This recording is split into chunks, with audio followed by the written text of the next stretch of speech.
저도 갑작스럽게 이제 이런 시간을 드렸는데 이런 것도 괜찮을 것 같습니다. 앞으로 뭐 어쨌든 우리 중소기업이 살아남아야지 뭐 되는 것이니까요. 자 그러면 지금부터 이제 실질적으로 2부 발표 순서가 있겠습니다. 첫 번째 발표는 우리 김태연 국방전산정보원 공군중령님이십니다.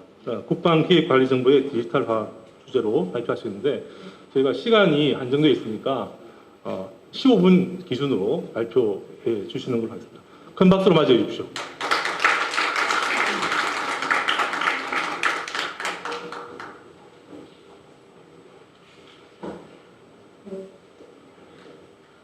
네, 안녕하십니까. 국방획득정보체계개발 TF 김태현 중령입니다. 오늘 제가 15분 동안 그 국방기획관리 정보의 디지털화에 대해서 말씀드리도록 하겠습니다. 네, 알겠습니다. 네, 감사합니다.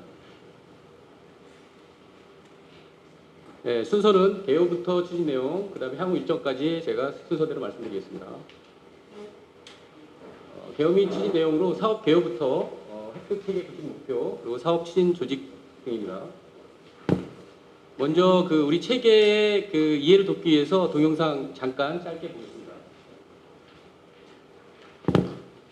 국방전산정보원이 지난 14일 주식회사 K사인사와 약 74억 원 규모의 국방획득 정보 시스템 체계 개발 계약을 체결했습니다. 이날 체결된 계약을 통해 개발되는 국방획득 정보 시스템은 수기문서 위주의 무기체계 소유 기획과 예산, 사업과 시험평가 등의 업무를 정보화하고 관련 기관 간 공유할 수 있는 시스템입니다. 업체는 업무 가상화 체계와 블록체인 기술 등을 적용해 2023년 3월까지 체계 개발을 완료할 예정이며 개발이 완료되면 국방부와 합참, 각군 본부와 방위사업청 등에서 무기체계 획득 업무를 위해 사용하게 됩니다. 박현규 국방전산정보원장은 국방획득 정보 시스템의 완성을 통해 무기체계 획득 사업의 효율성과 투명성이 한층 더 향상될 것이라며 사용자가 만족할 수 있는 체계를 개발하기 위해 최선을 다하겠다고 말했습니다. 네, 사업 개요 말씀드리겠습니다. 저희는 지금 현재 국방획득 정보 체계가 가칭으로 되어 있고요. 다이스라고 합니다. 디펜스 액시션 인포메이션 시스템이라고 해서 지금 가칭으로 되어 있고요. 지금 사업 소요 제2기관은 국방부 전력정책관, 그리고 사용되는 기관들은 국방부, 방위사업청, 그리고 각군 본부 합참 이렇게 되겠습니다. 사업기간은 작년 12월 10일에 계약이 되었고요. 2023년 3월에 전력화 예정입니다. 사업 예산은 하드웨어 임차 및 정비사업 포함해서 약 156.41억 원이 되겠습니다. 먼저 올해 체계 보안 정책 검토를 위한 프로토타입을 구축하게 되고 22년에 초기 비문 데이터 구축한 거에 추가분 해가지고 23년 3월에 전력화 예정입니다.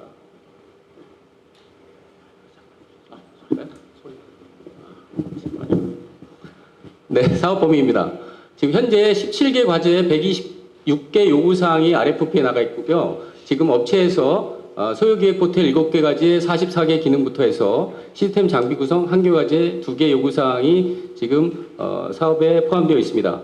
현재 특히 평문 및 비밀 영역으로 구분하여 체계가 구축될 예정이고요. 국방정보체계 연합 통합 서버와 연계한 연동 구현 및 상호 운영성 보장이 구축 목표입니다. 획득체계 구축 목표입니다. 지금 현재 맨 아래에 나와 있는 문제점들이 지금 이제 제기가 되었고요. 현재 보면 첫 번째 담당 간 소통 협업을 위한 체계가 지금 없다. 두 번째, 함의적 의사결정을 위한 기존 데이터가 없다. 세 번째는 무기체계 수명 주기 간 생성 자료의 공유가 제한되고 각 업무별 비밀 문서 통합 및 유통에 따른 보안이 강화가 필요하게 되어서 지금 현재 종이 문서 작업 위주의 아날로그 방식에서 탈피하여 디지털 방식의 국방 획득 정보 체계를 구축하여서 획득 현황의 적시 파악과 업무 효율성 증대가 이 획득 체계의 구축 목표가 되겠습니다. 사업 추진 주직입니다. 현재 국방전산정보원 이하에 있는 국방획득정보체계 TF에서 전체 사업을 총괄하고 있고요.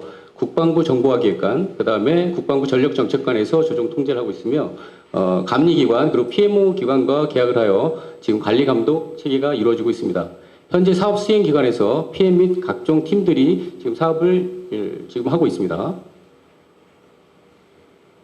사업 수행 방안입니다. 사업의 이해부터 목표 시스템 그리고 기대 효과까지 말씀드리겠습니다. 지금 현재 그 획득 정보 시스템에서는 그 국방 소요 기획부터 계획, 집행, 전력화에 관한 일련의 업무 과정을 전부 다 이루어져야 되는데 지금 현재 획득 업무 담당자는 약 1,200명으로 지금 계산되어지고 있는데 현재 지금 소요 기획부터 운영 유지까지 국방 통합 재정 정보 체계 그리고 통합 사업 관리 정보 체계, 국방 군수 통합 정보 체계가 이렇게 각자 이루어져 있는 상태입니다. 그런데 이런 체계들을 전체 연동해서 쓸 수 있는 체계가 없었고요. 특히 소요 기획 단계는 시스템화되어 있지 않은 게 현실이었습니다. 그래서 이 소요 기획 단계에 있는 모든 프로세스를 전산화하고 각 단계별로 떨어져 있던 체계들을 전부 다 통합해서 정보 시스템을 만드는 것이 이번 사업의 목표가 되겠습니다. 앞서 말씀드린 바와 같이 소요 기획 업무가 전부 다 그냥 종이 문서화 되어 있는데 현재 이번 체계를 통해서 종이 비밀 문서를 전산하는 작업이 하나의 키포인트가 되겠습니다. 보통 이제 합동 전략 실무회의, 전략회의, 참모회의 등 여러 가지 회의를 통해 종이 문서가 비밀로 생성이 되고 이 비밀 문서가 배포가 되는데 이번 체계가 완성이 된다고 하면 체계 안에서 모든 게 이루어지고 결제 승인, 그 문서 배포까지 체계를 통해서 이 체계라는 것은 인터넷망이 아니라 인트라넷망을 말하는 겁니다. 그래서 이 타 체계와 연동을 통해서 투명성 확보하는 것이 필요하게 되었습니다. 목표 시스템입니다. 현재 앞서 말씀드린 바와 같이 사용자는 약 1,200명, 그다음에 국방 획득 체계는 소요 제기 경쟁부터 결정부터 시험 평가, 분석 평가까지 이루어지게 됩니다. 그리고 이 모든 체계 안에서는 비밀이 관리되게 되는데 이런 비밀에 대한 내용의 보안을 위해서 이번 체계에서는 블록체인이 적용이 됩니다. 한 2년 전부터 정보 체계에는 블록체인을 지금 산하견에서 연구를 하고 적용하고 있는데 국방 정보 체계에서 블록체인을 적용한 최초의 사례라고 보시면 되겠습니다. 지금 현재 오른쪽에 나와 있는 체계들 방사청, 국방부에서 운영하고 있는 모든 체계가 이번 체계에 연동될 예정입니다. 이런 연동을 하다 보면 여러분들 분명히 다 보안 시스템에 대한 그 보안에 대한 이제 걱정이 생기는데요. 이런 체계 보안성 강화를 위해서 우리는 국방 키 관리 시스템과 가상화 체계, 블록체인을 통해서 이 보안 시스템을 적용하고 현재 안보지원사의 이번 체계에 대한 구조와 여러 가지 보안 절차에 승인이 돼서 진행되는 내용입니다. 그림에서 보시는 바와 같이 왼쪽에 사용자 PC에서는 우리 보안 모듈을 통해서 접근을 하고 승인이 받게 되며 구간 암호화가 된 다음에 가상 그 데이터 가상 디지털 화면에서 업무가 진행이 되고 그 업무가 진행되는 모든 내용들은 서버에서 기록이 되고 사용자 PC에는 전혀 기록이 남지 않습니다. 주요 기능으로는 사용자가 어떤 내용을 붙여넣기 할 수 있는 기능은 되지만 다운로드는 불가하고요. 그 다음에 출력을 했을 경우에는 서버 내에 출력 이력이 전부 다 남게 되겠습니다. 그래서 비밀문서 관리의 생산, 발송, 접수가 모두 프로세스화가 되고요. 이 체계 안에서 이루어지는 것이 핵심이 되겠습니다. 블록체인이라는 말을 앞에 보안 시스템을 수용하기 위해서 사용하게 됐는데 이 블록체인이라는 것은 모든 체계의 비밀관리 기록을 블록으로 해서 저장을 하게 되고 해시값이 생성이 되면 국방 획득 정보 체계에서 따로따로 모든 문서에 대한 내용이 이제 저장이 되게 되고요. 나중에 출력했을 때는 그 조각조각 모임이 다시 모여서 출력은 될 수 있습니다. 이제 다음 슬라이드에서 블록체인에 대한 내용에 대해서는 간단히 또 설명을 더 드리겠습니다. 체계 보안 내용에서 국방부에서 보안 제품을 적용하라는 규정들이 있는데 저희 체계는 전부 100% 국방부에서 인증된 보안 제품을 사용하게 됩니다. 왼쪽에 보안 모듈은 여러분들 그 보안 사용하셨을 수도 있었는데 보안 나라에 있는 보안 모듈과 거의 유사하게 적용이 되게 되고 블록체인을 통해서 모든 것이 암호화되게 됩니다. 프로토타입 개발 내용입니다. 이 전체 체계를 만들기 전에 기초 데이터를 수집해가지고 프로토타입을 이제 올해 안에 다 완성이 됩니다. 그래서 올해 후반기에 프로토타입을 통해서 여러분들이 한번 체계가 어떻게 되는지 보실 수 있는 기회가 있을 수 있을 것 같습니다. 현재 아래 내용에서 보면 일반 영역과 보안 영역이 나누어지는데 이 보안 영역 같은 경우에 블록체인을 이용해서 문서가 검증이 되는 시스템이 되고요. 요구사항 검토회의는 5월, PDR은 8월, 10월 달에 CDR이 계획되어 있습니다. 아까 말씀드린 블록체인에 대해서 여러분들이 많이 들어보셨을 텐데 여기 방진에서 영상을 만든 게 있어서 한번 준비해봤습니다. 한번 보시겠습니다.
네, 영상으로 잘 이해가 되셨을지 모르겠습니다. 네.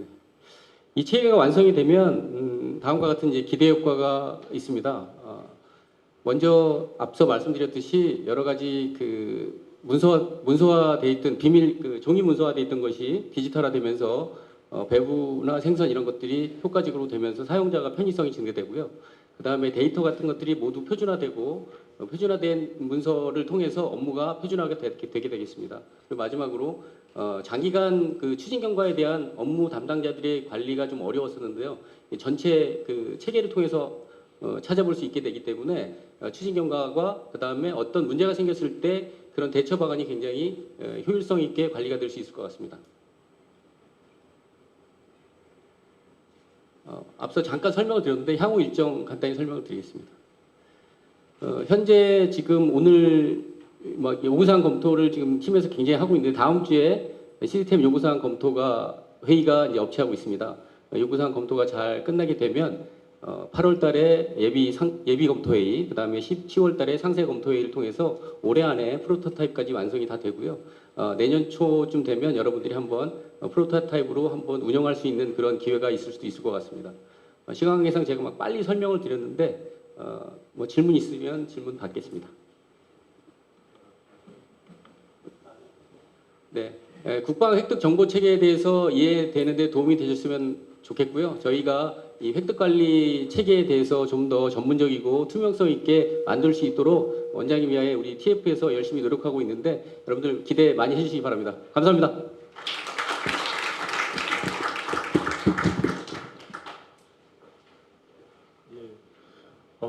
예. 방위사업 분야에도 이제 블록체인 기술이 적용되는다는 말씀, 그리고 2023년에는 바로 실제 실무에 바로 접목이 된다고 하는 걸 들어보니까 정말로 가슴이 내용 중에 나왔던 것처럼 뜨거워지는 것 같습니다. 예, 다음에는 우리 한국 항공우주산업의 이희루 상무님께서 발표해 주시겠습니다. 발표 워낙 준비를 많이 해주셔서 잠깐 조금만 시간을 좀 더 드리도록 하겠습니다. 20분 기준으로 발표드리겠습니다. 박수로 맞이해 주십시오. 예.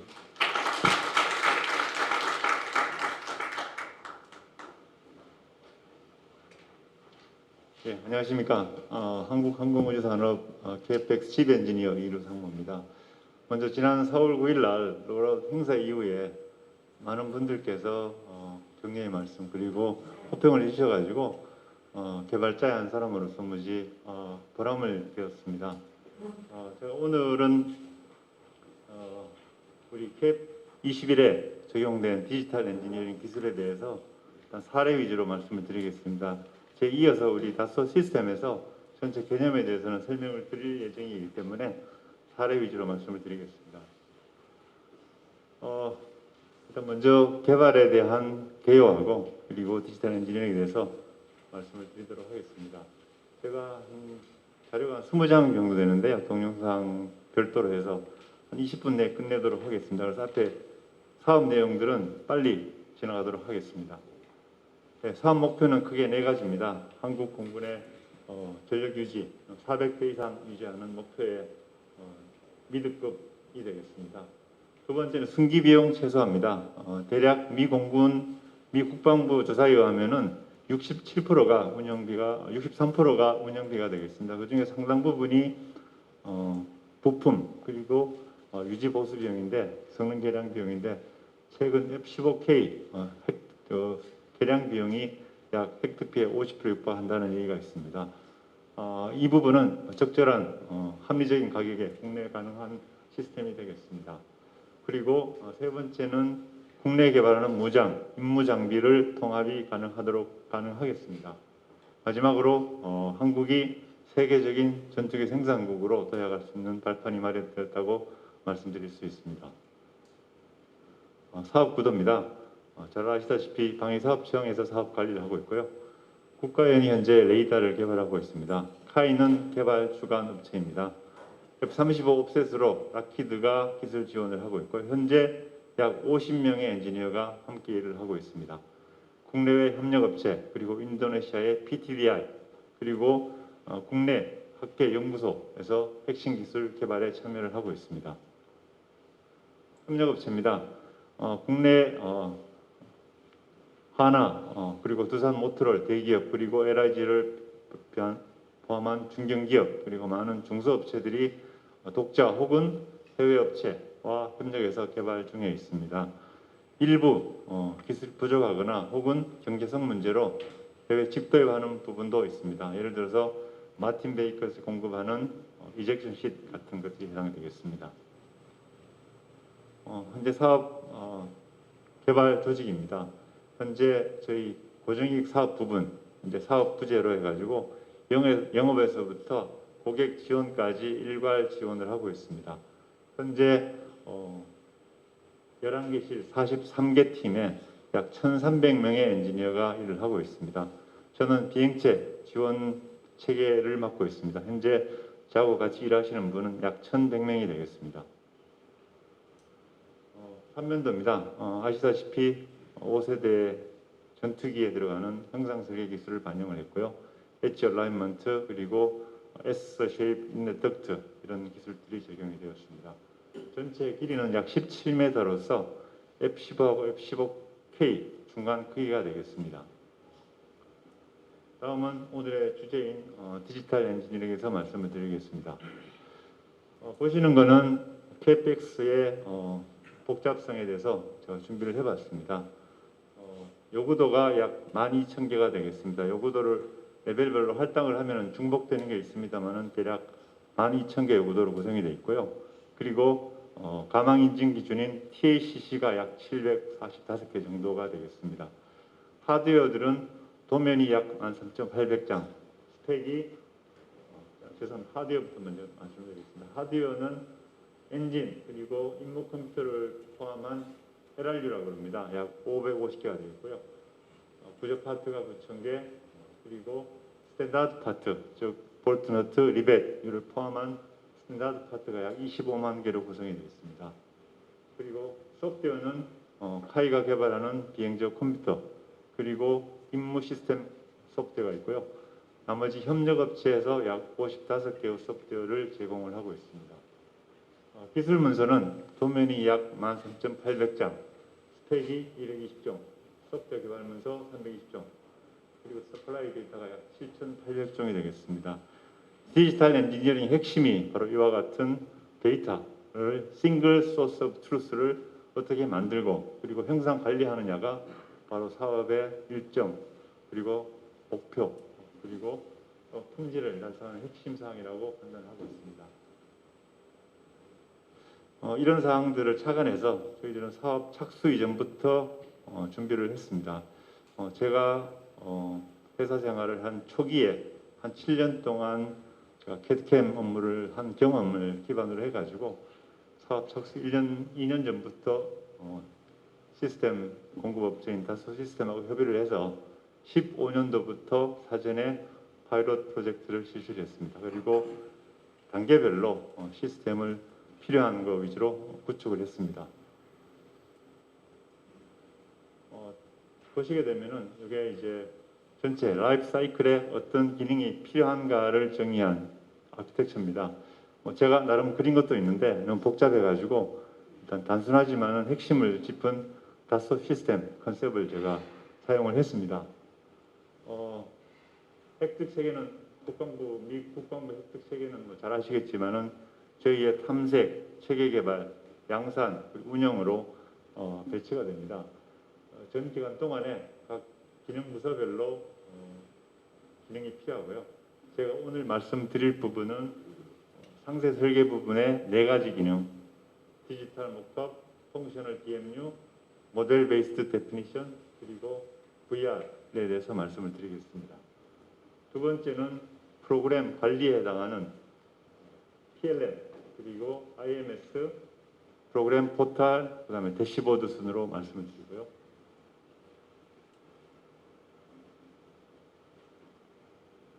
다음은 생산 계획 부분인 디지털 매니팩처링, 그리고 마지막으로 성능 검증하는 PLM 10가지에 대해서 동영상과 함께 설명을 드리도록 하겠습니다.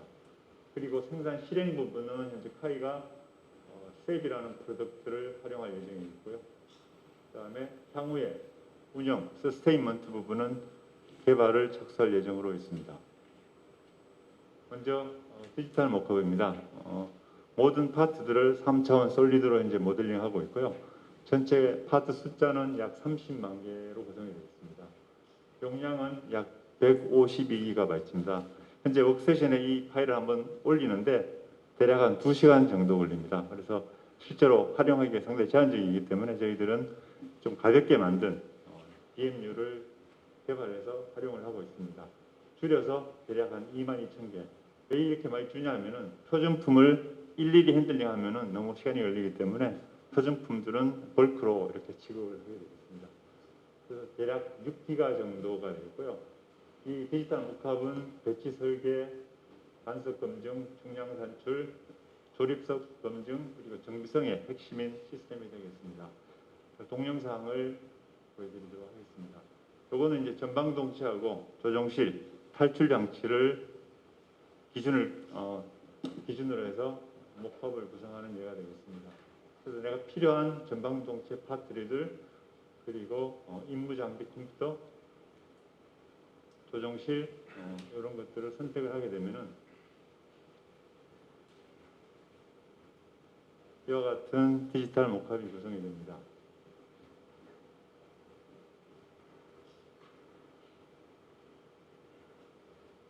그리고 구조물을 제거하게 되면은 조종실, 탈출 계통, 그리고 임무 장비가 이와 같이 남게 되겠습니다. 그래서 자기가 필요한 것을 조건을 줘가지고 구성해서 활용을 할 수가 있습니다. 다음은 FDMU가 되겠습니다. FDMU는 앞에 보신 거는 피지컬 디지털 트윈이 되겠고요. 요거는 펑션, 기능에 대한 디지털 트윈이 되겠습니다. KPX에서는 이제 퓨얼, 하이드롤릭, ECS, 프로포셔널 점진적으로 현재 구성하고 있고요. 현재 피지컬 목합에 있는 지오메트리와 기능, 로직을 가지고 구성을 하게 되겠습니다. 하나의 샘플을 보여드리겠습니다. 그거는 이제 KPX의 연료 계통의 리퓨얼 과정을 시뮬레이션 하는 게 되겠습니다. 각 탱크별로 이와 같이 시간에 따른 연료 리퓨얼 과정을 보여주고 있고요. 저희들이 요도가 있습니다. 몇 분 이내에 리퓨얼이 완료가 되어야 된다라고 되어 있고요. 요거는 이제 여러 가지 좀 어려움이 좀 있습니다. 특히 이제 해외 업체하고 데이터를 받아야 되는 부분도 있고, 그 다음에 기능들에 대한 라이브러리들이 부족하기 때문에 현재 100%는 안 돼 있고 점진적으로 추진해 가지고 향후에 완전한 디지털 트윈을 구축할 예정으로 있습니다. 다음은 MBD입니다. 요거는 이제 아까 우리 2D 도면은 저희들 더 이상 만들지 않습니다. 옛날에 우리가 학교에서 삼각급 이런 것들을 배웠었는데, 현재 저희들은 어떤 3차원 솔리드 모델에 필요한 시스 공차들을 표기를 하고 있고요. 현재 우리가 운영하다 보니까 젊은 친구들은 금방 이거를 캐치업을 하더라고요. 나이가 드신 분들은 적응이 잘 안 되는데, 아직 옛날에 이 걸림돌은 표준화 부분이 있습니다. 모든 팩트 규정상 지금 2D 도면을 받아야 되는데 그 부분에 대해서 이제 아직 논의 중에 있습니다. 제가 판단할 때는 2D 도면이 유용성을 다시 한번 판단을 하고 하는 그런 접근 방법이 필요하다고 보고 있습니다. 다음은 VR 장비입니다. 이와 같이 3차원 VR 장비를 이용을 해서 저희들이 간섭 체크, 그리고 정비석 분석, 그리고 VIP에 대한 이와 같은 그 소개들을 할 수 있는 장비들을 운영을 하고 있습니다.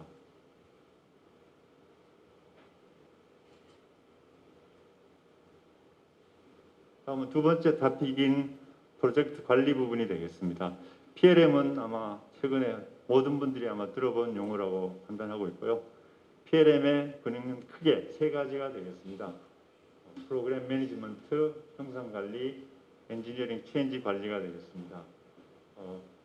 주요 설계 현안들, 회의체 관리, 요구도 관리 이런 부분이 되겠고요. 두 번째는 이봄 체계를 구축을 하고 형상 관리하는 기능이 되겠습니다. 마지막 부분은 도면 릴리즈 그리고 도면 변경 절차가 되겠습니다. 도면을 하나 그리면은 설계자가 그리면 끝나는 게 아니고 약 10개 이상 부서의 검토가 필요합니다. 중량, 스트레스, 그리고 도면 체크, NC 프로그래머 모든 분들이 검토를 해야 되는데 종래에는 다 이렇게 패키지를 묶어가지고 순서대로 돌렸는데 저희는 컴퓨터상으로 컨커런트하게 돌리게 되겠습니다. 저희들이 도면을 약 13,800장이라고 말씀을 드렸는데 한 15개월 내에 다 우리가 완료를 해야 됩니다. 그래서 저희들이 기록은 약 월 1,700장, 하루에 한 80장 정도를 쳐냈는데 이 시스템이 없었으면 도저히 아마 불가능했을 걸로 판단을 하고 있습니다. 이거 PLM 예가 되겠습니다. 이거는 우리 벌크헤드라고 주요 부재가 되겠는데요. 구조 부재에 대한 정보들을 조회하는 게 되겠습니다. 벌크헤드가 되어 있고요. 이와 같이 3차원 영상으로 볼 수가 있고, 그 다음에 이 벌크헤드에 대한 정보들이 여기에 나와 있습니다.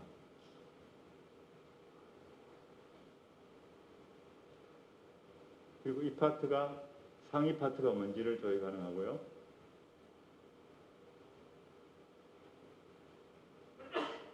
그리고 마지막으로 아까 말씀드린 MBD 도면을 조회할 수가 있습니다.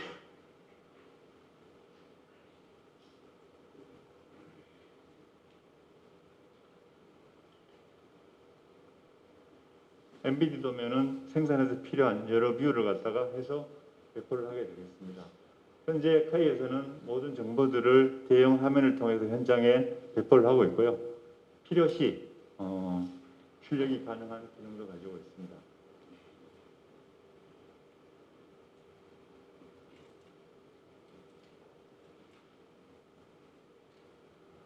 다음은 IMS입니다. 현재 미 국방부에서는 IMP, IMS가 모든 프로그램의 맨데이터리입니다. 현재 한국은 뭐 그런 체계는 안 되어 있습니다만은 구성을 보면 다음과 같습니다. IMP는 먼저 이벤트, 즉 CDR, PDR 이와 같은 이벤트에 대해서 어떤 목표를 달성해야 되는지, 달성하는 기준이 뭔지를 설정을 하고, 다음에 IMS에서는 이 태스크를 분류를 하게 됩니다. 태스크는 WBS 기반의 주요 태스크를 정의하고 소요, 기간, 그리고 선행 업무, 후행 업무를 정하게 되겠습니다. 그리고 현재까지 저희들이 이제 정한 거는 대략 34,000개의 태스크가 있습니다. 그리고 나중에 거는 롤링 웨이브라고 그래가지고 더 구체화하는 이런 과정을 거치게 되는데, 대략 현재는 기준이 1주에서 4주 정도로 브레이크다운을 하게 되겠습니다. 총 4만 개면은 1년에 약 한 4,000개를 종료를 해야 되고요. 그 얘기는 월 한 300개 이상 업무를 종료해야 이 사업이 완료가 됩니다. 태스크를 디파인하게 되면은 이와 같이 가장 기간이 오래 걸리는 크리티컬 패스를 확인할 수가 있습니다. 저희는 현재 프리마베라라는 툴을 현재 쓰고 있고요. 샘플을 보시겠습니다. WBS에서 분류를 하고 총 태스크는 한 4만 줄이 되는데, 실제 롤업을 빼면은 아까 말씀드린 34,000개의 업무가 되겠습니다. 그리고 이와 같이 네트워크 차트를 확인할 수가 있고요.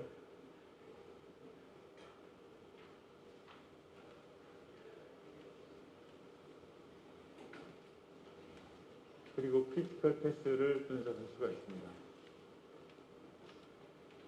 다음은 스케줄 리스크 어세스먼트라고 해가지고 각 태스크별로 리스크를 분석한 후에 우리가 목표를 달성할 확률이 얼마인가라는 것을 분석 가능하겠습니다.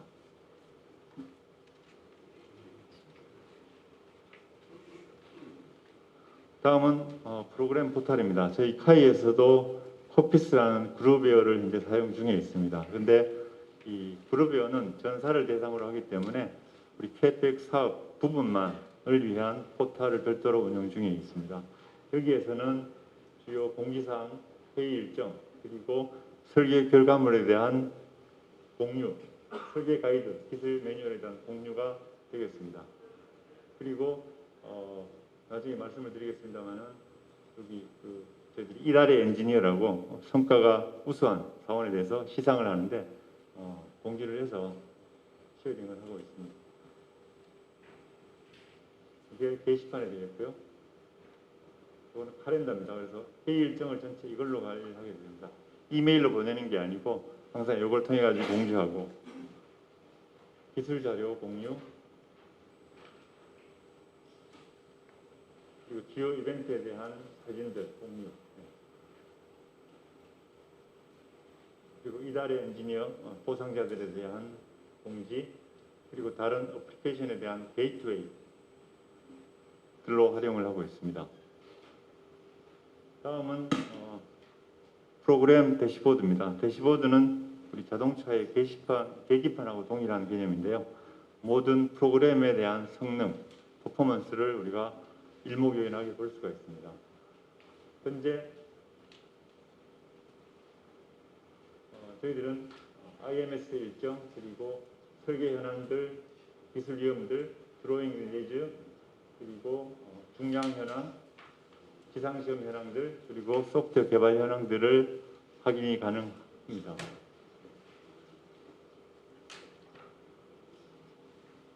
몇 가지 예를 보여드리겠습니다. IMS 현황이 되어 있고요.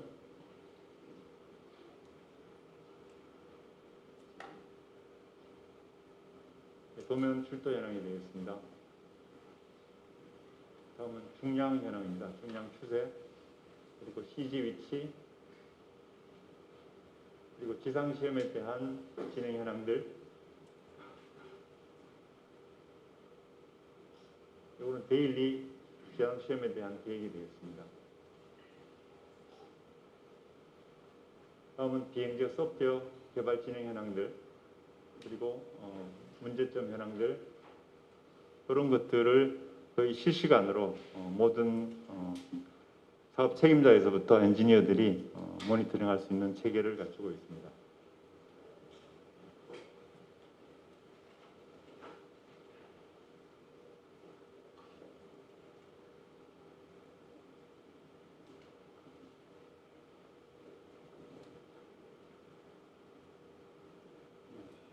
네, 다음은 세 번째 기능인 디지털 매니팩처링이 되겠습니다.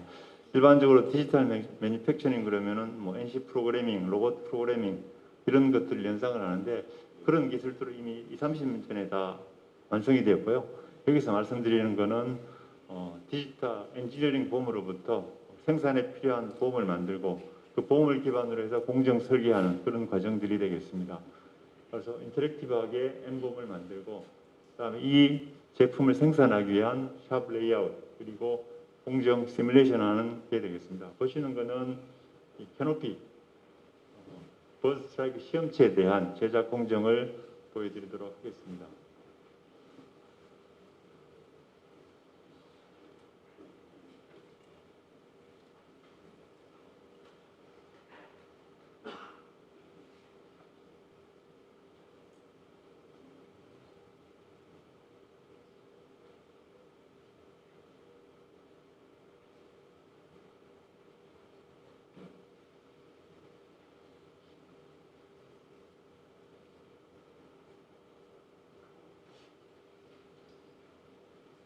마지막은 방금 만든 시험체가 미국 가서 이제 버드 스트라이크 시험한 영상이 되겠습니다.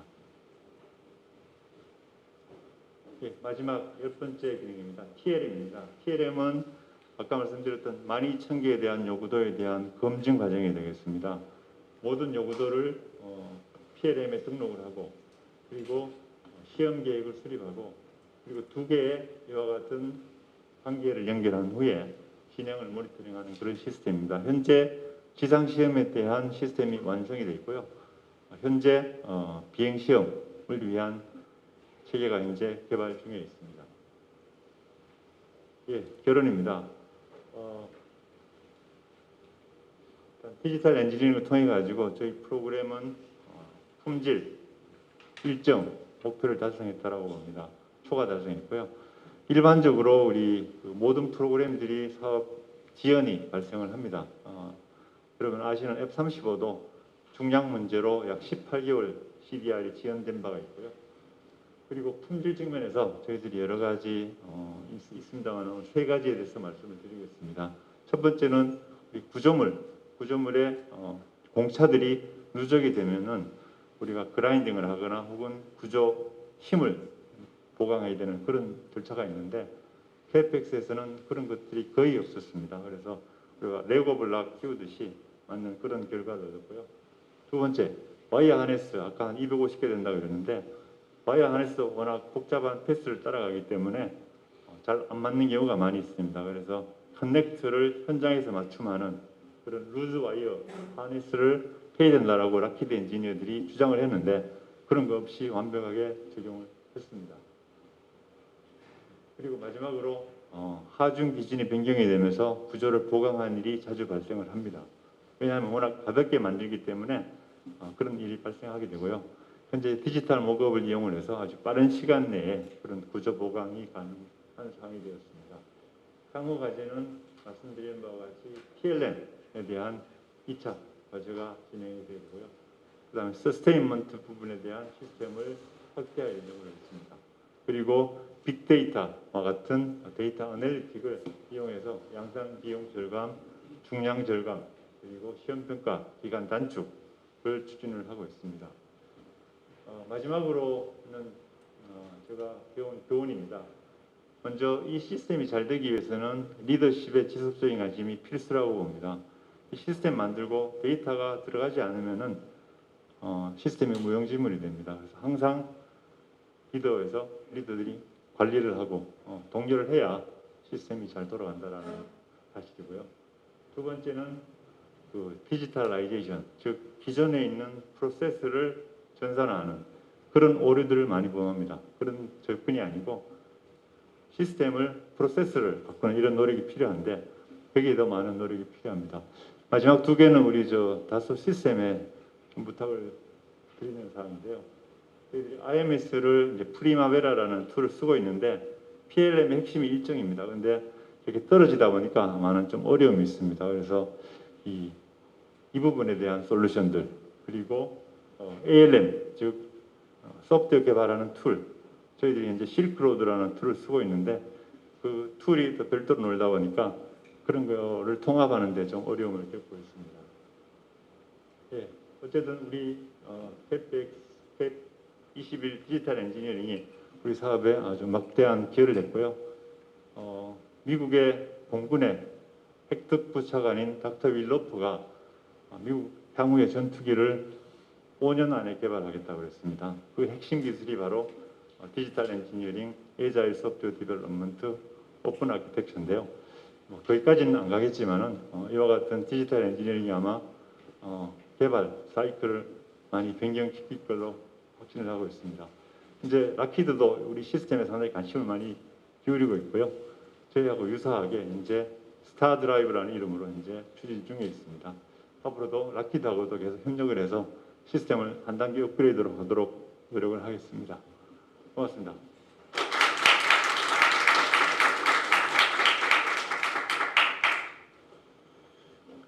예, 그 KF21의 성공적인 제작이 저렇게 디지털 엔지니어링 기술에 의한 것이라는 것을 잘 소개받았습니다. 좋은 발표 감사드립니다. 예, 마지막으로는 발표의 마지막입니다.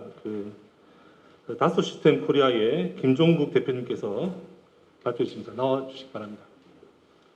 박수를 맞이해 주십시오.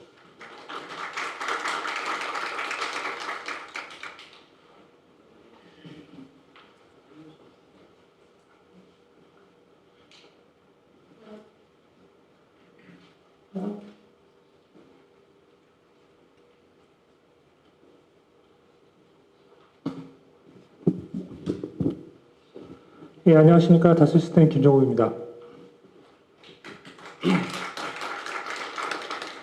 앞에서 좋은 말씀을 많이 해주셔서 저도 이어서 좀 도움이 되는 말씀을 좀 드리도록 노력을 하겠습니다. 제가 오늘 발표드릴 내용은 이제 글로벌 방위산업의 디지털 트렌드와 그리고 한국 방위산업의 과제라는 이름으로 해서 발표를 진행하도록 하겠습니다.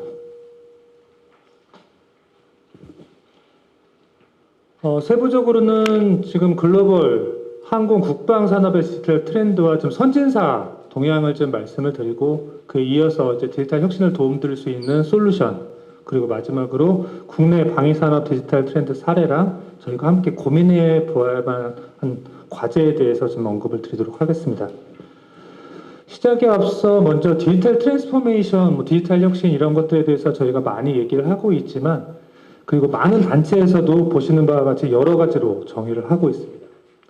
그 속에서 그 내용들을 전체적으로 요약해 보자면 결국에는 기업 또는 조직들이 디지털 기술을 활용해서 이렇게 변화하는 환경에 적응해서 경쟁력을 확보하는 그 속에서 디지털 기술을 활용하는 그런 것들이 디지털 혁신이다. 이렇게 좀 요약해 볼 수 있을 것 같습니다.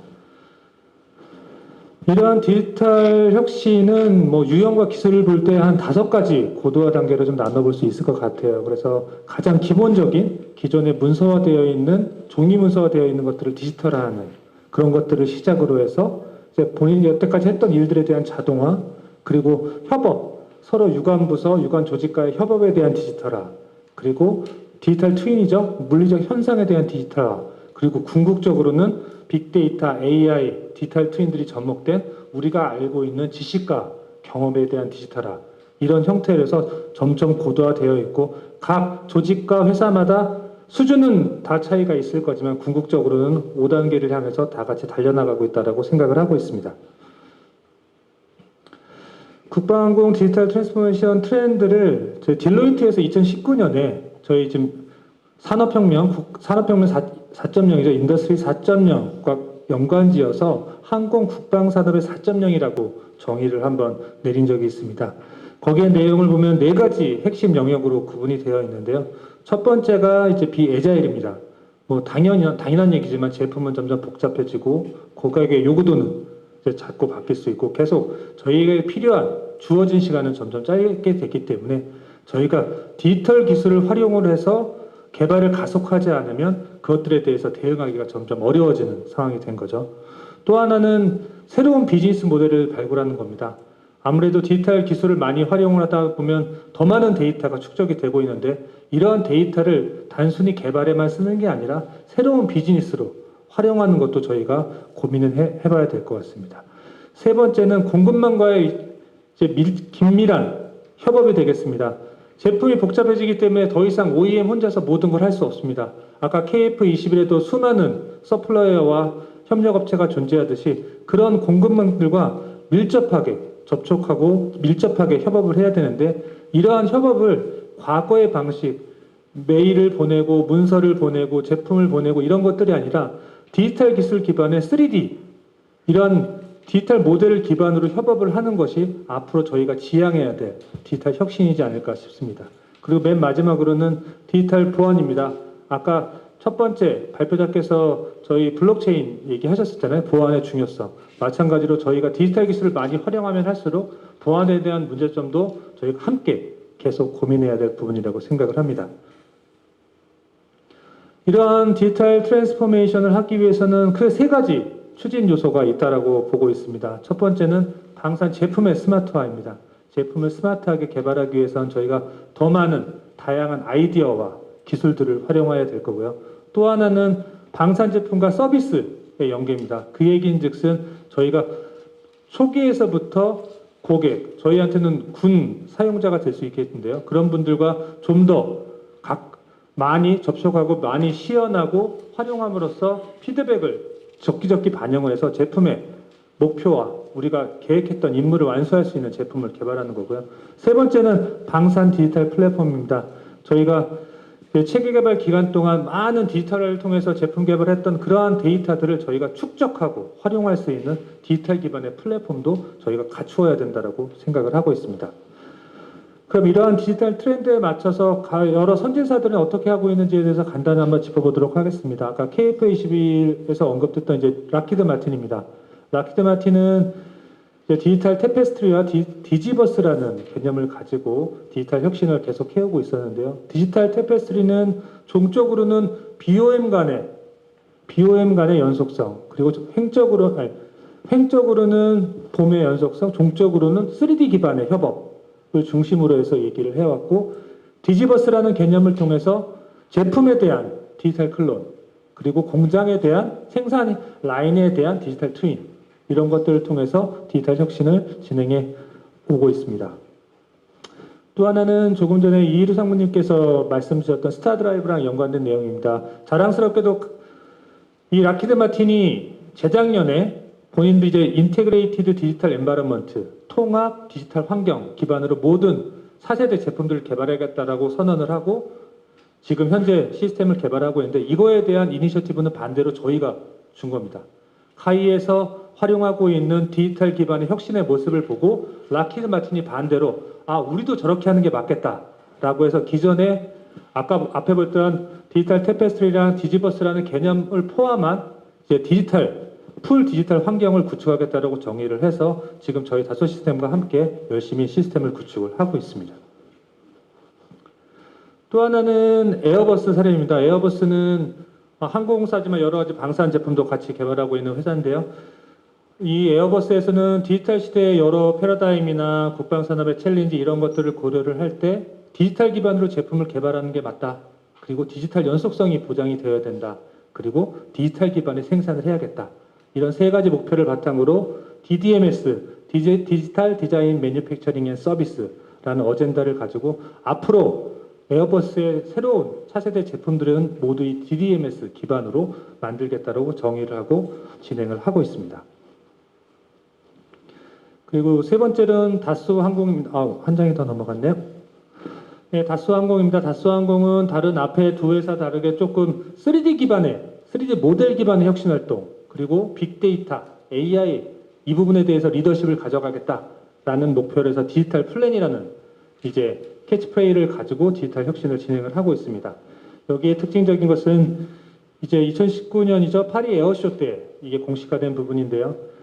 클라우드 환경 내에서 실제 전투기 운영부대, 국방부, 방위사업청, 그리고 개발업체 간의 정보를 공유를 해서 궁극적으로 부대 운영 효율을 극대화하는 것인데, 전투 부대에서 실제 전투기의 운영 정보의 데이터를 클라우드 시스템에 업로드를 해주면 가장 그 정보를 잘 알고 있는 각 영역, 무기체계, 항전장비, 엔진, 기체 OEM 회사들이 그 정보를 분석을 해서 현재 기체 상태가 어느 수준인지, 예전에 단순히 예방 정비가 아니라 이제 예측을 해서 필요한 정비 시점이나 문제점을 사전에 알리고 필요하면 그에 대한 물품에 대한 조달이라든지 이런 계획까지도 같이 공유함으로써 궁극적으로 부대 가용률을 극대화시키는 이런 형태로 준비를 하고 있고, 이런 것들에 대해서 지금 디지털 트윈, AI, 빅데이터 이런 기술을 활용을 해서 지금 시스템을 계속 구축해서 준비하고 있습니다.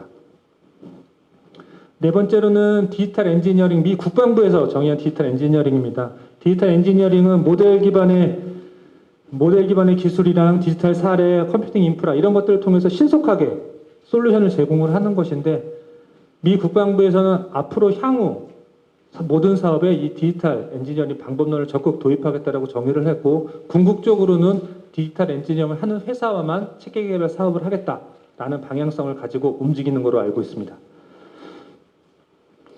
그리고 다섯 번째로는 해군 쪽에 해당한 나발그룹입니다. 나발그룹은 이제 군함, 창정비, 제조를 하는 글로벌 방산 조선소인데, 여기에서도 마찬가지 디지털 트랜스포메이션을 하고 있습니다. 여기의 특징은 아까 저희가 디지털 트렌드에서 새로운 비즈니스 모델을 만들어야 된다라고 얘기를 했잖아요. 여기에서는 단순히 함정만을 공급하는 게 아니라 본인들이 갖고 있는 설계 노하우, 제조 노하우, 공급망까지 패키지로 해서 납품하는 형태로 비즈니스를 진행을 했습니다. 그래서 호주 미래 잠수함, 그 당시 호주 국방 예산 최대 규모로 알고 있습니다.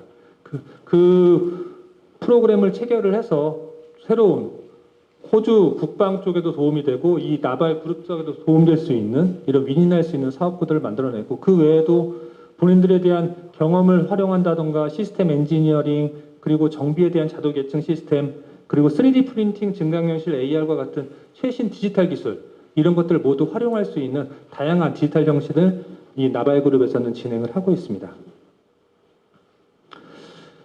여기서 저희가 앞에 열거했던 여러 회사들의 공통점이 있습니다. 이 여러 회사의 공통점은 바로 선진 방위산업체에서 모델 기반으로 디지털 기술을 통합 관리하고 실시간 협업하는 통합 비즈니스 플랫폼을 활용하고 있다는 공통점이 있습니다. 왼쪽에 보시는 게 기존의 방식의 혁신입니다. 저희가 디지털 혁신을 한다라고 하면 설계면 설계, 시험이면 시험, 생산이면 생산. 어떻게 보면 각 요소 단위, 사업부 단위의 혁신을 많이 진행을 하고 계십니다. 그렇게 하다 보면 궁극적으로 개별 영역에 대한 고도화가 이루어질 수밖에 없고, 결국 그것들을 연계할 수 있는 또 다른 노력이 또 필요하다는 거죠.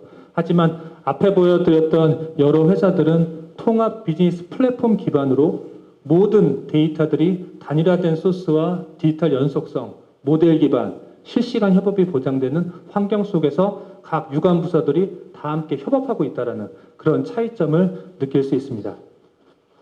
이런 것들을 하기 위해서 저희 다소 시스템에서도 통합 비즈니스 플랫폼 원점에서 3D 익스피리언스 플랫폼을 공급을 하고 있습니다.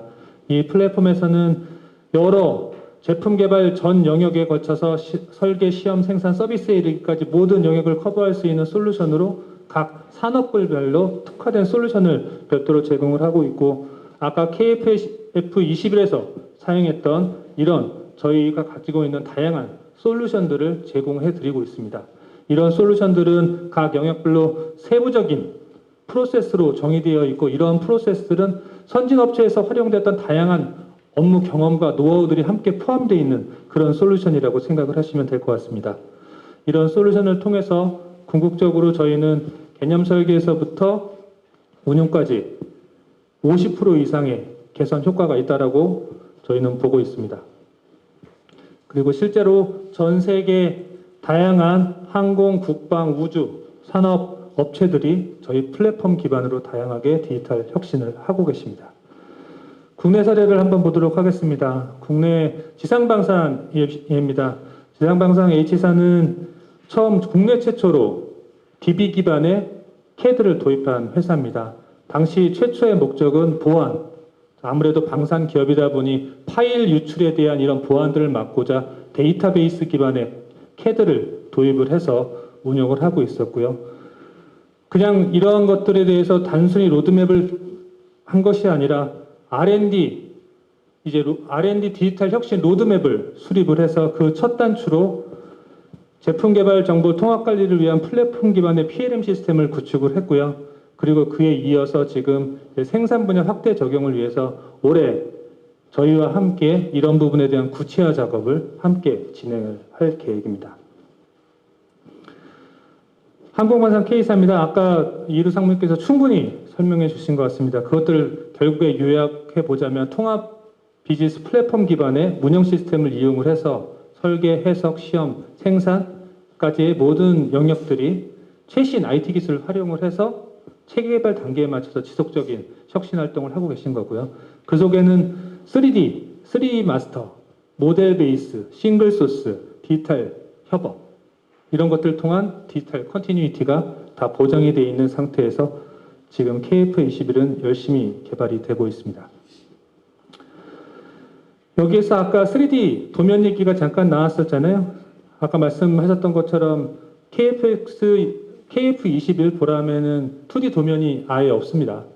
전부 다 3D 도면으로 만들어져 있고 이것들에 대해서 보시는 것처럼 모든 CAD상에서 되어 있던 것들을 3D 도면 형태로 해서 뽑아낼 수 있고 필요한 유관부서, 협력업체 협업하고 이 3D 도면만으로도 모든 생산을 완료해서 CGA를 만들었고 얼마 전 출고시까지 멋지게 마무리를 진 겁니다.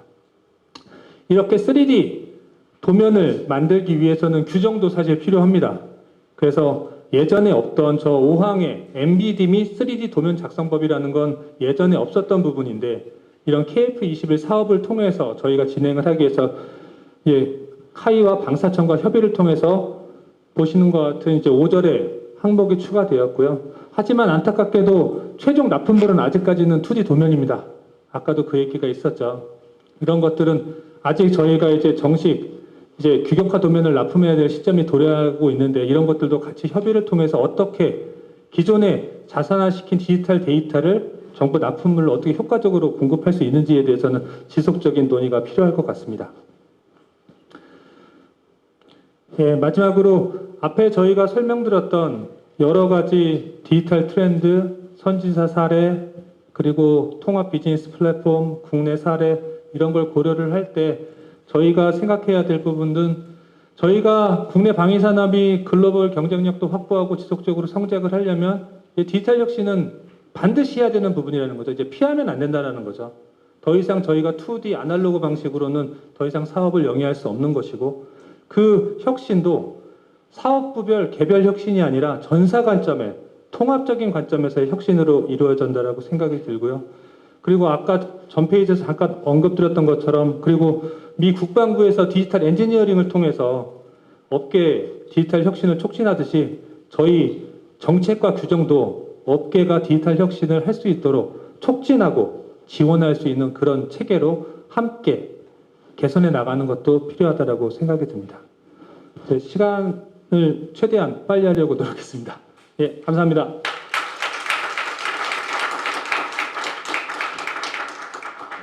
예, 감사합니다. 다음에는 그 지정 토론 4분 준비되어 있습니다. 토론석으로 이동해 주시기 바랍니다. 우리 지정 토론 시간은 우리 최길 교수님께서 좌장하시겠습니다.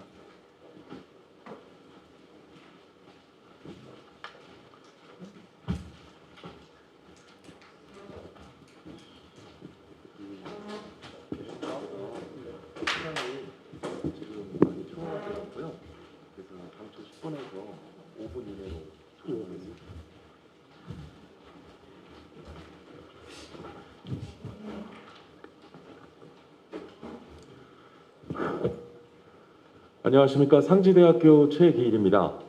오늘은 절기상 반가운 봄비가 왔는데요. 이제 본격적인 이제 농사의 시작을 알리는 소만입니다. 네, 발표자분들 그 진행은 먼저 지정 패널 토론을 하고요. 그래서 지정 패널 토론이 끝나고 나면 그 다음에 발제자분들을 모시고 질의응답을 갖는 시간을 갖도록 하겠습니다. 원래 당초 계획은 지정 패널 분들이 10분씩 발표하실 수 있도록 기회를 드리려고 했는데 시간 관계상 5분 이내로 그렇게 줄여서 진행을 하도록 하겠고요. 그리고 지정 패널 분들께서는 그 가급적 5분 이내 시간을 반드시 진수해 주셨으면 좋겠고 사실 저도 좀 하고 싶은 말이 많은데 제가 양보를 해서 우리 지정 패널 분들께 바로 마이크를 넘기도록 하겠습니다. 소개도 좀 생략함을 정중히 좀 양해의 말씀을 드리고요. 먼저 전 ADD 소장을 역임하셨던 카이스트 우리 김인호 교수님의 먼저 말씀을 듣도록 하겠습니다. 네, 김인호입니다. 2016년 여름 ADD 소장을 하면서 펜타곤 방문했었는데요. 그때 그 영구공화국 획득 부차관보를 만나서 이런 얘기를 제가 했습니다. 미국이 1차 상세 전략을 추진할 때는 우리나라 과학기술이 정말 아무것도 없었다. 그러나 지금 IT 기술 세계 1위, 국방과학기술 수준 세계 10위 아니냐 해서 3차 상세 전략 S&T 개발을 좀 같이 하자. 이런 이야기를 했더니 그때 메어리 밀러 부차관보가 이렇게 대답했습니다. 그렇지 않아도 S&T가 아직은 터미널러지 수준이고 앞으로 더 예산도 투입하고 R&D를 더 해야 디펜스 테크놀로지로 자리 잡을 것 같다. 해서 그 동맹국의 제안을 기다리고 있었다. 이런 대답을 들었고요. 그 후속 조치의 성과로 16년 10월에 워싱턴에서 개최된 제48차 한미 안보협의회 SCM 공동성명에 SCM 역사상 처음으로 과학기술이라는 단어가 들어가 박혔습니다. 그때 그 전문 11항에 보면은 양 장관은 협력을 포함한 새롭고 로봇과 자율기술 협력을 포함한 새롭고 혁신적인 수단을 식별하기 위해 한미 간 과학기술 협력을 진전시켜 나가기로 하였다. 그래서 그 이후는 계속 그 SCM 공동성명에 국방과학기술에 대한 내용이 들어가고 있습니다. 디지털 트랜스포메이션이 진행되고 나면 미래 전장 모습이 어떻게 바뀔까? 어떤 무기 체계들이 미래 전장을 누빌 것인가에 대한 논의와 논쟁들이 참 많습니다. 단행본 보고서, 발표 자료, 토론 내용 등 우리 주변에 꼭 읽어봐야 할 자료들이 넘쳐나죠. 오늘은 과학기술 이야기를 잠시 해볼까 합니다. 3년 전에 보스턴 컨설팅 그룹에서 흥미로운 책을 발간했는데요. 제목이 4차 산업혁명 6개의 미래지도입니다. 그래서 6개 과학기술이 4차 산업혁명을 가속화한다는 것인데요. 국방과학기술에 적용해 보면 이렇습니다. 첫째는 스트롱 AI, 강인공지능입니다. 사실 우리가 현재 상상하고 있는 인공지능은 대부분 위크 AI입니다. 클라우드에 담겨있는 빅데이터 분석을 시작으로 쓸만한 결과를 끄집어내는 데이터 사이언스에 기반을 두고 있죠. 그러나 강인공지능은 다릅니다. 인간의 경험과 축적된 데이터베이스를 사용하지 않습니다. 오래전 미 국방부로부터 문서 하나를 받았는데요. 시험평가 중에 시험평가를 받으면서 지능이 계속 성장하는 무기체계가 있다면 그 시험평가 방법을 어떻게 해야 되냐, 공동연구를 좀 해보지 않겠냐, 이런 문서를 제가 받았고요. 마찬가지로 상상할 수 없는 데까지 발전돼서 미래 전장에 큰 영향을 줄 거다, 이렇게 보고 있습니다. 둘째는 자율주행입니다. 작년 9월 아제르바이잔 아르메니아 전면전에서 드론 전쟁의 서막을 우리가 보았습니다. 실제로 무인 전투 체계로 전쟁을 치르기 위해서는 레벨 5의 자율주행 기술과 5G 이상의 값싼 이동 통신 기술, 그리고 위성 항법이 필요 없는 지도 생성 기술들이 개발되어야 할 것입니다.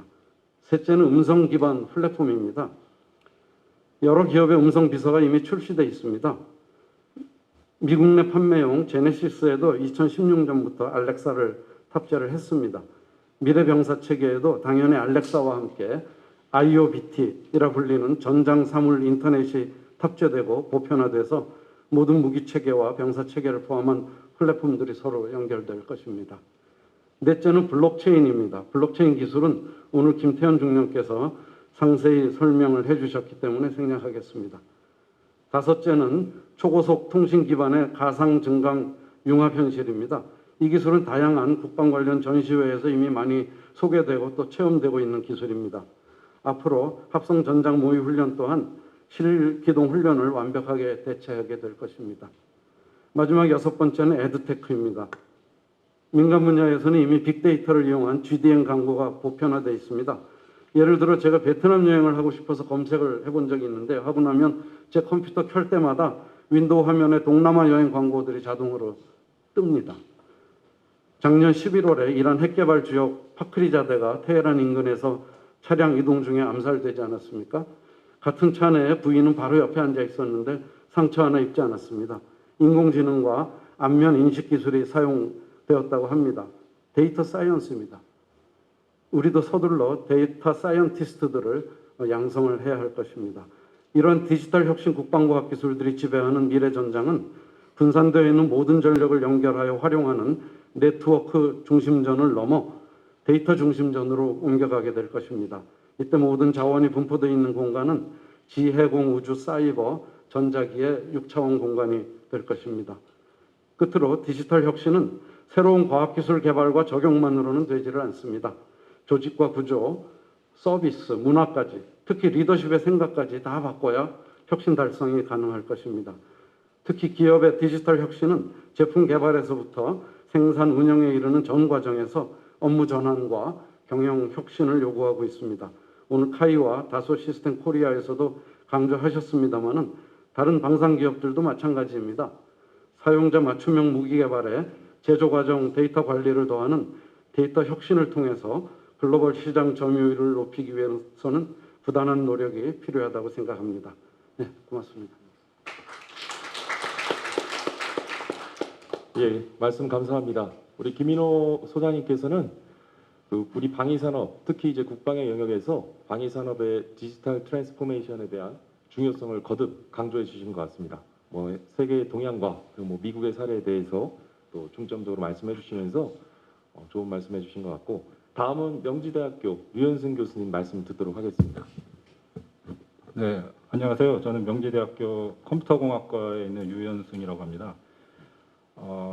전 또 요즘에는 또 그 방산 기술 보호에 관련해서도 많은 관심을 가지고 있습니다.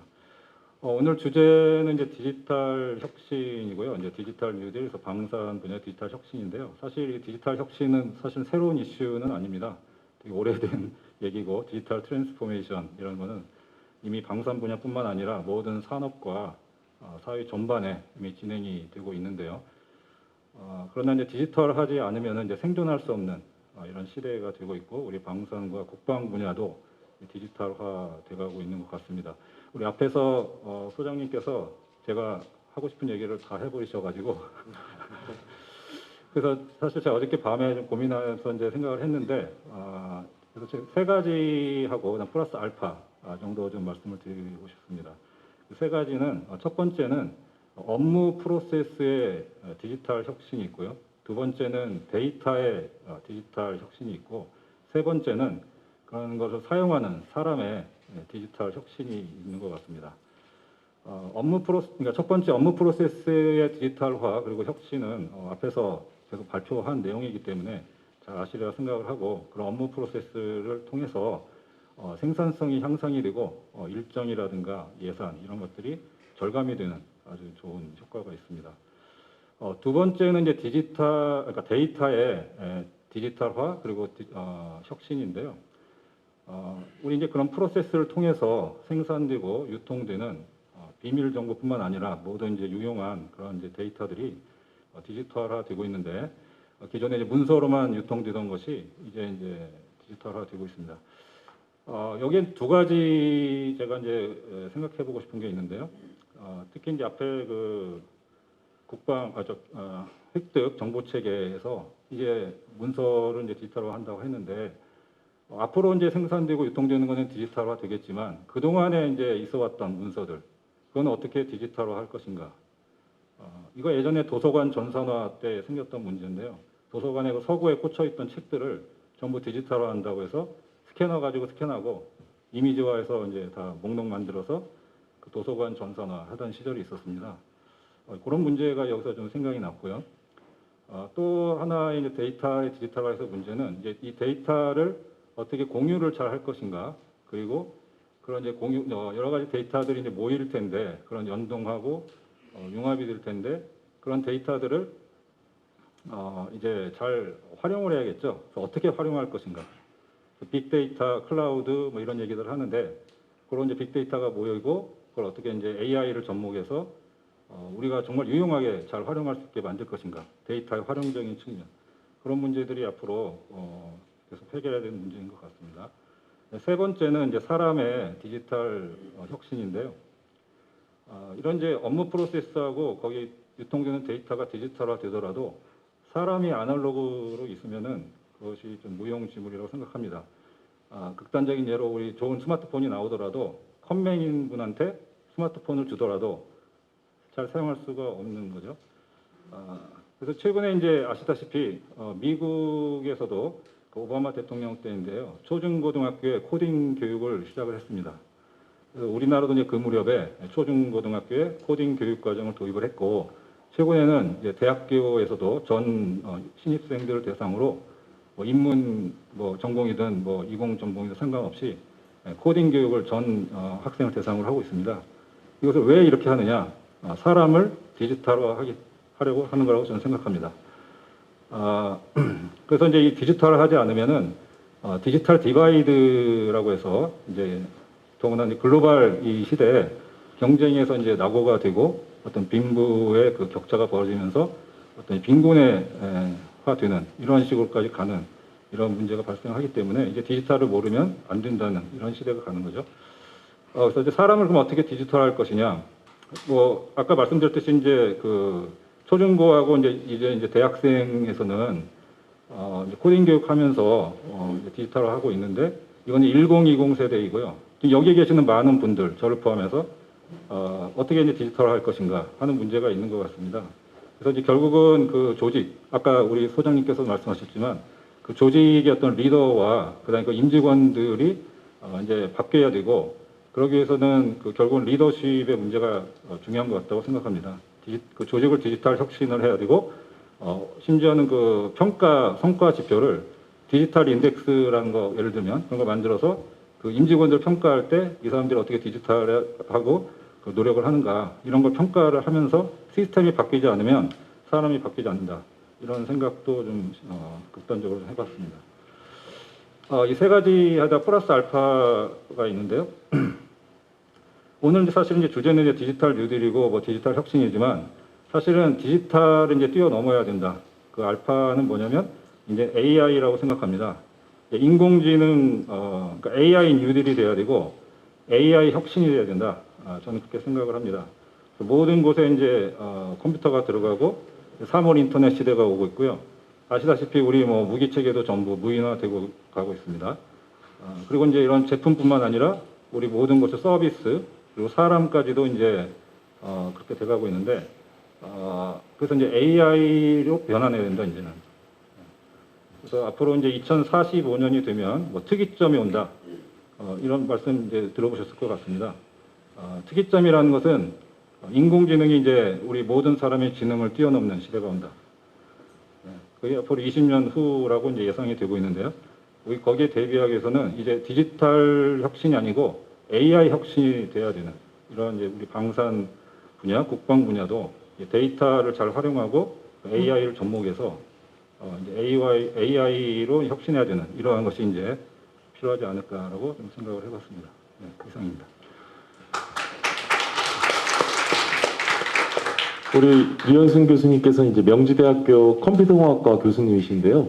지금 말씀 들어보니 이제 아날로그화되어 있는 정보, 그런 데이터들을 이제 디지털화하는데 그러한 중요성을 좀 짚어주신 것 같고, 이러한 어떤 연동이나 연계라는 게 우리 방위 사업에서는 특히 여러분들 잘 아시는 뭐 인터페이스와 같은 호환성, 그 다음에 인터오퍼빌리티라고 하는 상호 운영성, 뭐 그런 차원에서도 어떻게 보면 같은 이제 맥락이라 좀 저도 들었습니다.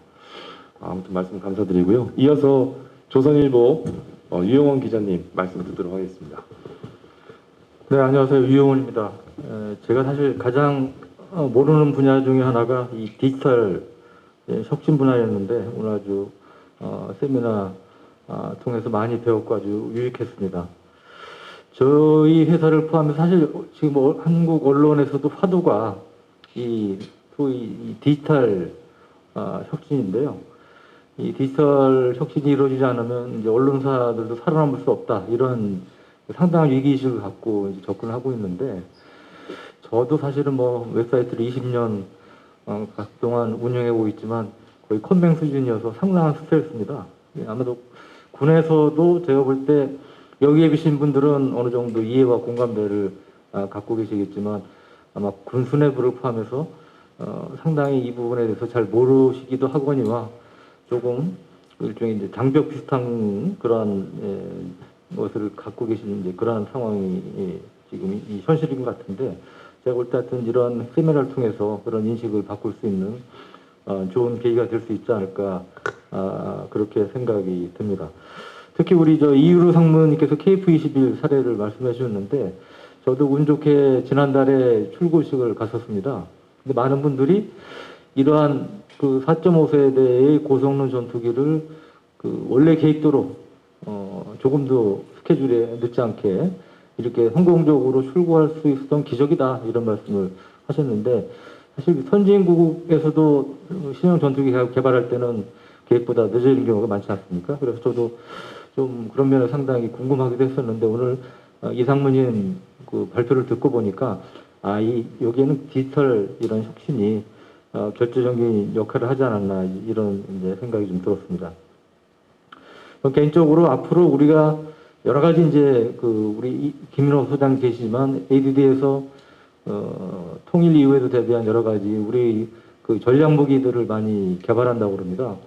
그 중에 하나가 이제 극초음속 무기가 있는데요. 이 극초음속 무기 같은 경우는 아시지만 이 좁은 공간, 우리 한반도와 같은 이 좁은 공간에서는 실제로 테스트하는데 굉장히 제약이 많을 텐데 예를 들면 이러한 이제 극초음속 무기 개발에 있어서도 저는 이러한 디지털 혁신 분야가 적극적으로 필요하고 또 활용될 수 있지 않을까 그런 생각이 좀 들었습니다. 그리고 아까 우리 김종국 대표님이 이제 얘기를 하셨는데 저도 그 말씀을 듣고 좀 깜짝 놀랐어요. 아니 지금이 어느 시대인데 그 3D로 만든 걸 거꾸로 다시 2D 도면으로 지출해야 된다는 게 여러분 잘 이해가 되십니까? 저는 상식적으로 잘 이해가 안 되는데요.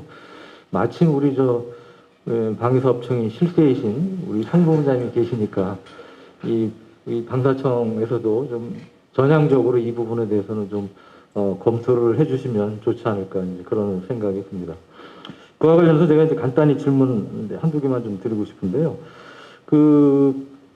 아까 구체적으로 숫자는 말씀을 안 하셨는데 사실 밖에 있는 사람 입장에서 이제 기본적으로 궁금한 게 과연 그럼 이런 디지털 혁신을 통해서 비용과 시간을 얼마만큼 절감할 수 있는 것이냐 이제 그런 게 아주 상식적인 의문사항인데 아까도 뭐 개념 설계 운영을 통해서 50% 이상 절감했다 이런 표현은 있으셨는데 그럼 이 비용 부분은 과연 어느 정도 절감이 된 건지 그런 사례가 있으면 좀 말씀을 해주시면 우리 김 대표님께 좀 질문을 좀 드리고 싶고요. 그리고 아울러 뭐 이상무님께서도 KF21 사례 관련해서 그에 대한 말씀을 해줄 수 있으면 좋겠습니다. 그리고 덧붙여서 아까 KF21도 지금 3D로 도면으로 다 만들었는데 그걸 다시 2D로 바꿔서 제출해야 된다는 게 현실이라고 하셨는데 그러면 이 시간과 돈이 좀 들지 않겠습니까? 그럼 카이에서 판단하는 이 시간과 돈 얼마나 더 들 걸로 보시는지 그것도 말씀을 해주시면 좋겠습니다. 그리고 끝으로 굉장히 좀 우매한 질문일 수 있는데 저도 이제 블록체인은 뭐 해킹이 불가능한 걸로 알고 있습니다만 아마도 이 국방 획득 이 시스템이 디지털화가 되면 북한을 포함한 이 가상 적국, 선전 적국에서는 아마 최우선적으로 그거를 해킹하려고 그럴 겁니다. 그리고 실제로 몇 년 전에 안타깝게도 해킹이 안 된다는 모 사령부의 서버가 해킹이 돼서 이제 엄청난 이제 기밀이 넘어간 적도 있는데 뭐 당연히 그런 적국 입장에서는 최우선적으로 뚫고 들어오려고 그럴 텐데 이제 그에 대한 대책, 보안 문제는 어떻게 지금 구상하고 계신지 우리 김태현 종련님께서 좀 답변해 주시면 감사하겠습니다. 고맙습니다. 예, 우리 유영원 기자님께서 또 좋은 말씀해 주시고 또 질문을 이어서 해주셨는데 아마 요컨대 그런 생각이 좀 듭니다. 이제 급격한 기술 발전과 기술 진보가 이루어지는데 우리 제도나 이런 정책도 기술 발전과 마찬가지로 속도를 맞춰야 되지 않을까 그런 생각을 하게 됐고요. 마지막으로 조상열 LIG 넥스원 혁신실장님 말씀 듣도록 하겠습니다. 예, 안녕하십니까. LIG 넥스원의 DX 혁신실장입니다. 이러한 자리를 마련해 주셔서 방산 분야의 디지털 혁신 전략을 논의할 수 있게끔 자리를 마련해 주신 한국방위산업학회에 감사의 말씀을 먼저 드립니다. 그러니까 제가 이 자리에 와서 지금 발표하는 내용들을 갖다 쭉 경청을 갖다 했는데요. 저희가 지금 평소에 고민하고 있는 사항에 대해 가지고 좋은 벤치마킹 사례가 될 수 있는 것 같습니다. 추가적으로 카이 사례 같은 경우에는 저희가 사실 방문을 해서 벤치마킹하고 싶은 뭐 생각이 있어서 나중에 좀 협조를 갖다 해주시면 방문해서 좀 볼 수 있는 기회를 주셨으면 좋겠습니다. 그 방산 분야의 석학들께서 지금 많은 좋은 말씀 해주셔서 저는 저희 회사에서 지금 현재 DX를 추진하면서 일부 고민하고 있는 현실적인 부분들 그에 관해서 잠시 이야기 하나만 말씀을 좀 드리겠습니다. 지금 현재 코로나가 한 발생하고 1년 6개월 정도 지난 것 같습니다. 그 각 산업과 정보 각 분야에서 디지털 혁신이 매우 가속화되고 있는 느낌을 모두 받으실 걸로 생각을 하고 있습니다. 디지털 혁신이라고 하면 기업 입장에서는 통상 디지털 트랜스포메이션이라고 하는데요. 이런 부분이 기업 생존에 직결되는 화두로 굉장히 대두가 되고 있는 상황이고요. 각계에서 말씀하시는 부분을 들어보면 한 5년 정도 이내에 디지털 기업으로 전환하지 않으면 생존에 위험한 부분이 있을 것 같다라는 말씀들을 많이 하셔서 저희도 그런 위기감을 가지고 회사에서 올해 DX 혁신실을 만들어서 DX, 그러니까 디지털 트랜스포메이션을 추진할 수 있는 조직을 가지고 뭐 단계적이나마 추진을 갖다 해보고자 노력을 갖다 하고 있습니다. 그래서 통상 디지털 트랜스포메이션이라고 하면 고민을 해보니 뭐 다들 아시겠지만 두 가지 정도의 방향성이 있는 것 같습니다. 첫째는 외부적인 부분일 것 같은데요. 회사 입장에서 봤을 때 외부적인 부분인 것 같습니다. 고객 가치 향상을 위해서 디지털 기술을 어떻게 잘 사용할 것이냐, 그래서 비즈니스 모델을 어떻게 확장을 할 것이냐라고 하는 부분이 있을 것 같고요. 예를 들어 지금 통상 나타나는 게 제조업이지만 서비스업화하는 부분들 이런 부분이 있을 것 같고 방산 쪽에서는 MRO 관련되어 있는 부분들에 대해서 디지털 기반의 기술을 적용을 해서 뭔가 더 기여할 수 있는 부분을 찾을 수 있을 것 같다라는 생각이 듭니다. 내부적으로 봤을 때는 지금 그 첫 번째 사례였던 그 블록체인 도입해가지고 무기체계 획득 관리 시스템 구축하는 이 형태도 아마 기업 입장에서 보면 그런 사례인 것 같습니다. 그래서 디지털 기술을 사용을 해서 업무 프로세스를 정비를 하고 일하는 방식을 혁신을 해서 생산성을 높이는 방향. 저희가 지금 고민하고 있는 부분이 이런 부분인데요. 지금 현재 개별적인 업무가 시스템이 최적화되어 있는 수준인데 이런 부분들을 아까 다소에서 말씀하신 것처럼 조직 전체 관점에서 어떻게 하면 프로세스를 통합해서 효과적으로 운영할 것이냐 이런 부분에 대한 고민을 지금 계속해서 하고 있다라고 보시면 될 것 같고요. 저희가 지금 국가 안보의 일익을 담당하는 방산 기업으로서 지금 뭐 당연히 가져야 될 미션은 어떤 상황에서든지 방산 업무가 불분석성이 발생하지 않고 국방에 이바지해야 되는 이런 부분을 만들어 나가야 되겠다라고 생각을 하고 있기 때문에 오늘 발표하셨던 이 두 가지, 세 가지의 사례가 대단히 의미 있는 경험을 공유하는 자리였다라고 생각을 합니다. 이 또 하나 지금 말씀을 드리면 지금 뭐 기술적이나 이런 부분은 아니고요. 방산 기업이 디지털 트랜스포메이션 하는 데 있어서 지금 사실 디지털 경험을 가지고 있는 세대들이 앞으로 방산 기업에 많이 들어와야 됩니다. 한 10년 정도를 저희도 비전을 가지고 세워서 이 사업을 추진을 하고 있는데 10년 뒤에 저희 회사에도 아마 MZ 세대들이 대부분 주력 세대로서 자리매김을 하게 될 것 같습니다. 근데 인구 통계학상이나 이런 부분을 보면 Z세대들이 굉장히 줄어들고 있지 않습니까? 줄어들고 있는데 방산 쪽보다는 여타 다른 산업 분야에서 디지털 혁신이 가속화되면서 그쪽으로 인재가 유출이 되는 현상들 이런 부분이 있을 것 같아서 이런 인원들에게 어떻게 하면 방산이 디지털 트랜스포메이션을 성공적으로 수행을 해서 매력적인 분야로 인식을 할 거냐라고 하는 부분에 대해서 저희 회사 포함한 방산 부분 종사자들께서 같이 노력을 갖다 해야 되는 게 아닐까 이런 생각이 들고요.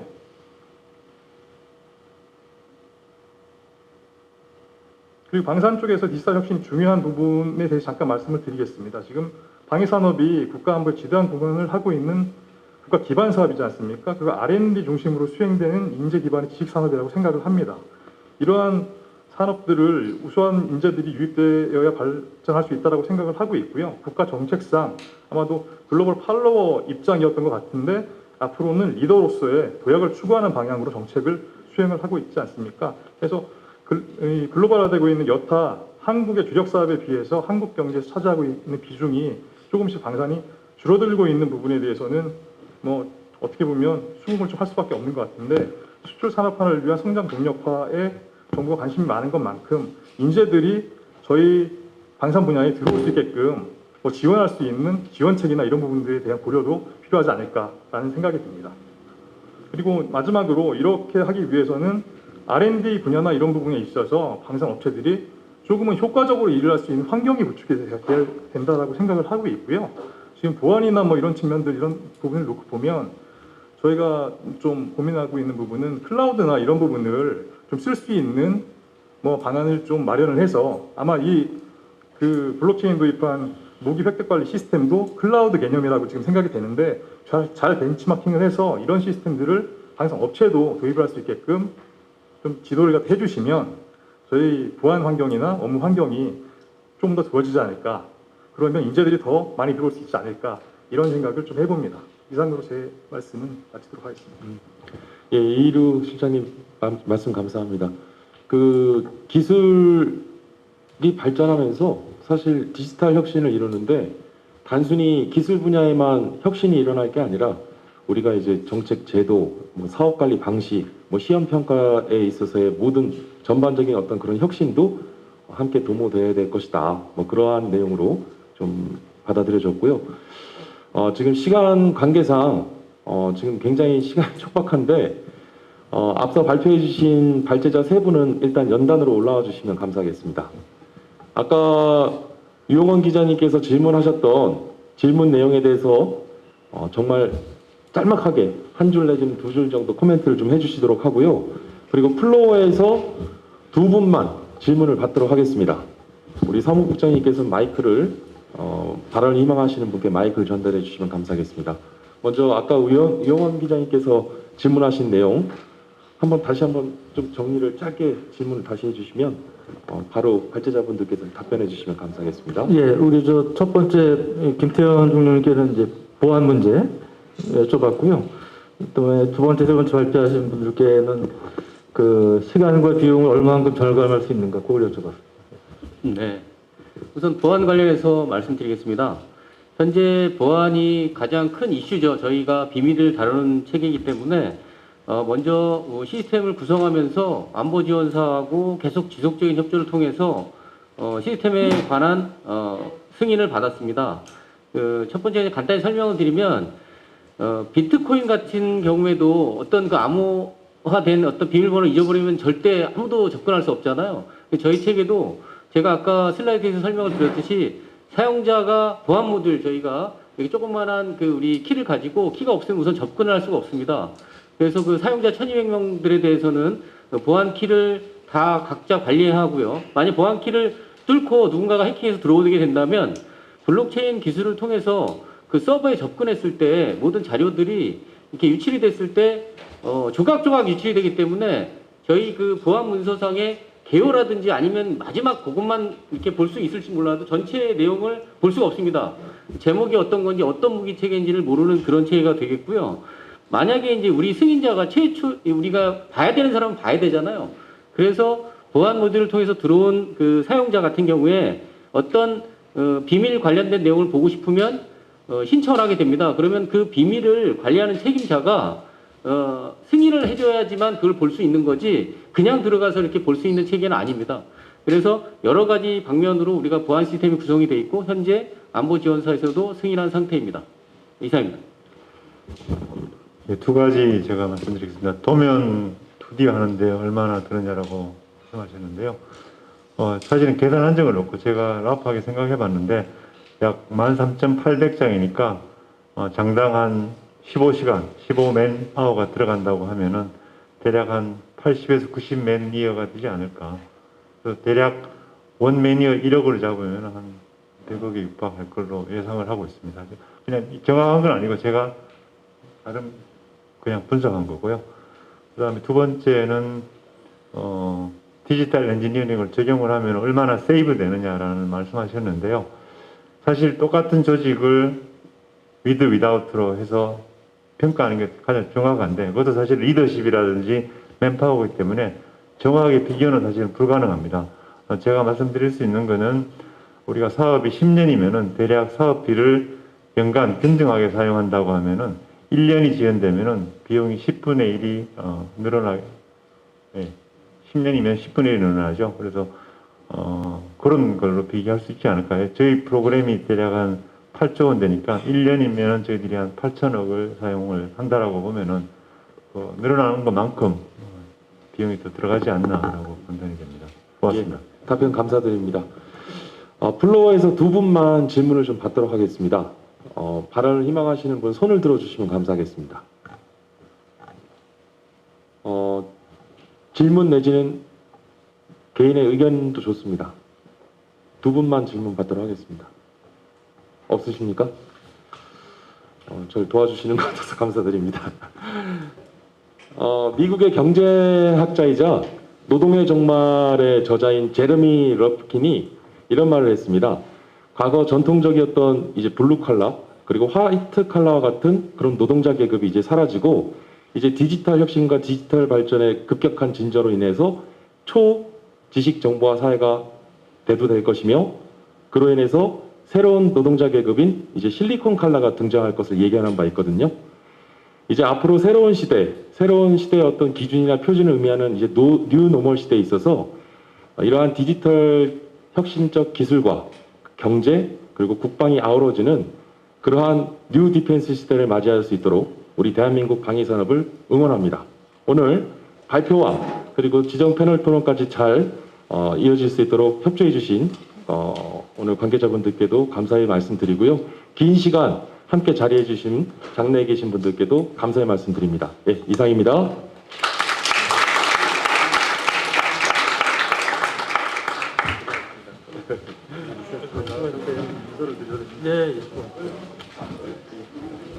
예, 세미나를 모두 마치겠습니다. 조심해서 돌아가십시오. 나가실 때 왼쪽에 그 차 번호를 입력하시면은